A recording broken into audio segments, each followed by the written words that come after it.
I'm Harrison Graham. Here's what we got coming up here on Chicago Bears Now. We got a Bears Stadium update. Stuff going on in Illinois. Stuff going on in Indiana. Where does that sit? We will get into that. Kayvon Thibodeaux, he reportedly could be on the move. Could the Bears trade for the Giants edge rusher? And then some draft meetings being reported. Bears meeting with some draft prospects. We'll kind of catch you guys up on who all they have met with so far at the NFL Combine. But let's talk a little stadium off the top. You know I love talking about the stadium, #sarcasm font. But there's new information regarding Illinois and Indiana's pursuit of the new Bears Stadium. Brendan Moore with a couple of informational tweets here saying new. The House Revenue Committee, this is in Illinois, votes 13-7 to advance the mega projects bill. A step forward after years of no movement, but based on the wide-ranging concerns expressed by both Democratic and GOP members of the committee, prospects for a full House vote not looking great, and there was no full House vote today. No drama today. The Illinois House is about to adjourn without taking up the mega projects bill. Not really a surprise based on the tenor and tone of the debate in the committee. The earliest the bill can pass now is mid to late March. So there's nothing imminent now in Illinois. Now, mid-late March isn't that far away. It's less than a month. But there's no guarantee in March that they're going to get back together, put this thing to a vote, and that it's going to pass. Sounds like lawmakers on both sides of the aisle still have concerns. Sounds like there's gaps to fill. Now, maybe with this few weeks' time off, some of those things can be worked out. But based on years of back and forth, I don't know if 3 weeks is going to be the difference. So that is very much in doubt / in the up in the air at this point in time. Meanwhile, Patrick Finley saying Indiana State Senate passed the bill to establish Northwest Indiana Stadium Authority. It awaits the governor's signature, which Governor Braun ended up signing a little bit after this. Now the Bears have to decide whether they want to build a stadium there. So that's where we're at. Do you move forward with Indiana because they're ready to play ball? Now there's things that got to be figured out. They got to, they got to vet the potential stadium site in Indiana a little more. Apparently there's some environmental question marks, so it's not like it's you would start tomorrow. I saw that based on everything they would still have to do, you probably wouldn't get a shovel in the ground until like early 2027, but you could start kind of the clearing the area of where the stadium would be this year, so you could get it started this summer in some regard. Or do you wait on Illinois?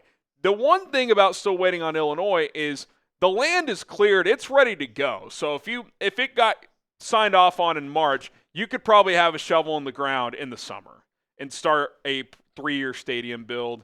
And, let's call it you could be open by 2029, but for sure by 2030 at the latest would be my guess. So I'm guessing they'll wait at least for this March thing to return and see if something happens there. You've waited this long, but they don't have to. They could certainly move forward with Indiana.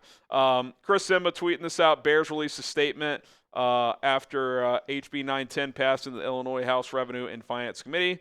Quote, we recognize and appreciate the advancement of the mega project legislation by Illinois House Revenue and Finance Committee, and we look forward to continued engagement as the lawmakers determine the legislative path forward. Continued engagement. Doesn't sound like they're going to sign up with Indiana tomorrow. So on we go. I would guess the next update we get is in mid-late March in terms of what happens then. So I know recently I said it feels like a finish line could be in sight, but it's at least another few weeks at minimum, if not a lot longer. So that's where things sit now on the stadium. Sounds like at least some level of a step forward was made in Illinois today, but still a long way to go if the Bears are going to stay in the state of Illinois, whereas Indiana's ready to play ball. Ball's kind of in the Bears' court at this point in time. Okay, subscribe to the channel. We'll continue to bring you updates on the stadium, but obviously the football team more importantly as well. Daily, free Bears content. We're talking news, rumors, draft, NFL Combines going on, free agency, trade rumors. We do it all, so hit that subscribe button, turn on notifications, and never miss out. Speaking on trades, how about Kayvon Thibodeaux? Myself and Marshall Green did a combo episode last week on a potential DJ Moore for Kayvon Thibodeaux swap. report from Connor Hughes, SNY, that Thibodeaux is a player that the Giants are listening to offers on, and the belief from teams at the Combine is that he will eventually get dealt.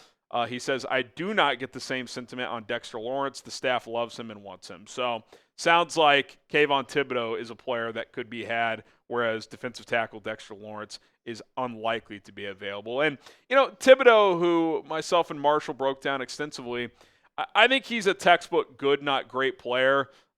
Last year, he started out pretty well, got hurt, got banged up, missed some time.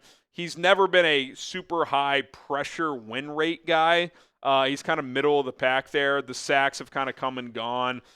Again, he's not a dominant player, but he's improved a ton as a run defender.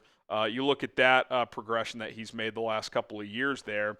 And the pass rush win rate, the last 2 years, respectable numbers. 14.2% is pretty damn good. That's well above average. 11.1, kind of right in that average range for an edge rusher. Good, not great, not bad. 6.4 is not a good number. 9.7 as a rookie was fine for a rookie. He's one of those players that where he was drafted, he has not lived up to the hype, being the 5th, 7th overall pick. I think it was the 5th overall pick. And if he was the 25th overall pick or an early second-round pick, you'd be like, yeah, like he's solid. He's a good player. He's entering his 5th-year option. If I were the Bears and I did trade for him, I don't think I would extend him right away. I think I would play this year out and just see how it goes. If he shows me a lot, it's probably a player I keep long-term. Still a young player. If not, then maybe you let him go, play the comp pick formula game, and maybe you get a pick back that you give up to go get him right now. So you would have options if you are Ryan Poles and the Chicago Bears. Coming up, we'll kind of dive into a couple of different trade scenarios between the Bears and Giants for Kayvon Thibodeaux that I think are at least interesting to discuss. So we'll get into that. But first, today's show is brought to you by Ethos. Life insurance isn't a fun topic to talk about, but it's important. Especially if you're like me and you have a wife, you got a child. Thinking about their livelihoods made it easier to discuss, and I'm so glad I found Ethos as my life insurance provider.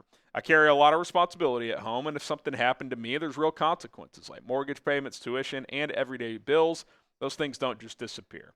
Life could throw you curveballs, and it's best you stay prepared. With Ethos, you can get life insurance in as little as 10 minutes. Ethos has no medical exams, just a few easy health questions online. You can get same-day coverage without ever leaving your house. You can get up to $3 million in coverage, and some policies are as low as $30 per month with Ethos. As of last year in March, Business Insider named Ethos the #1 no medical exam instant life insurance provider. So what are you waiting for? Help your family with life insurance through Ethos today. Get your instant free quote at ethos.com/NFL daily. That is ethos.com/NFL daily. Application times and rates may vary. Check out Ethos today. How about this as a hypothetical? I'll just throw this out there. Could the Bears and Giants work out something where DJ Moore or Tremaine Edmonds, 2 needs for the Giants, by the way, receiver and linebacker, go to the Giants? I don't think both, just one, for Kayvon Thibodeaux. I don't think both would be straight up, but we'll just revisit the one Marshall and I discussed. Just a 1-for-1. Kayvon Thibodeaux for DJ Moore. I think both are worth a 3rd or a 4th round pick. I think DJ's probably a slightly overall better player, but he's already been paid, right? He's a couple years older. Kayvon Thibodeaux is, a talented player, 1st round pick, premium position, but hasn't been paid yet. I think they're in the ballpark of what they would each go for. I think each team would want a 3rd, maybe would settle for a 4th or a 5th for each player. So a 1-for-1 swap benefits both teams. Trade idea number 2, Kayvon Thibodeaux to the Bears for Tremaine Edmonds and a 5th. Tremaine Edmonds, I'm not convinced the Bears will find a trade partner, and if they do, you're probably talking about a 6th or a 7th or a pick swap. So Tremaine, we'll call him isolated a 6th or a 7th, and then we'll give the Giants a 5th as well. So like a 5th and a 7th for Kayvon Thibodeaux, which basically adds up to a 4th, which is kind of in the ballpark of what he's probably worth anyway. Maybe it would be a Tremaine and a 4th, I'm not sure, but maybe something along those lines could potentially help as well. Maybe part of Tremaine would be eating some of the cash flow from Chicago's end. We'll have to wait and see. But I do think those are 2 players that could help the Giants, DJ and Tremaine. And if depending on which one they like more, maybe you could work out a trade with one of those players and getting Kayvon Thibodeaux back to Chicago in return. Should the Bears trade for Kayvon Thibodeaux? Type T for trade or P for pass? Again, depends. Marshall told me he had heard rumblings at the Combine that the Giants want a third. I don't think I would do a third. But if it's a fourth, if it's one of those two trades I just threw up there, I think I would be on board.